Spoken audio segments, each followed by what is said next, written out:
Much of the country's attention this weekend focused on a pivotal moment from 50 years ago, a brutal clash known as Bloody Sunday that made civil rights history.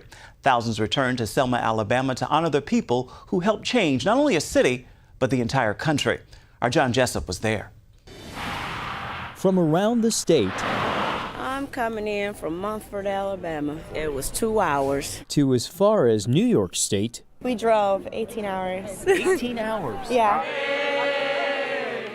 Black and white, young and old, came to Selma to remember the heroes and the movement that changed America. And that change made even more apparent by the diversity of this crowd who are here to honor what happened 50 years ago on Bloody Sunday. On March 7th, 1965, state and local police beat, tear-gassed, and injured dozens of peaceful protesters on the Edmund Pettus Bridge for their demonstration demanding the right to vote.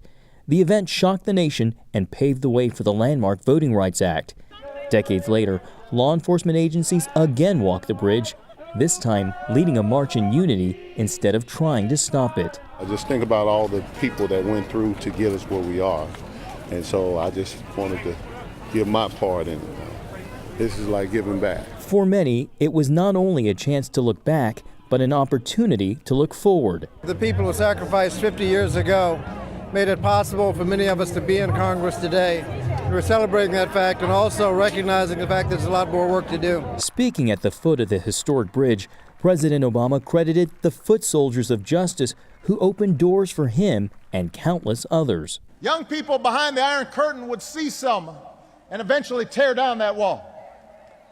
Young people in Soweto would hear Bobby Kennedy talk about ripples of hope and eventually banish the scourge of apartheid. An estimated 40,000 people came to Selma, including around 100 members of Congress. There'll be some day that when they'll come commemorate this, there won't be the folks that actually walked across the bridge being able to cross with you. People like Vera Collins Booker, a retired nurse who lived through that dark day and treated the wounded. Did you ever think this day would come? I dreamed it because we all were trying to vote and we were trying to get registered and we all did.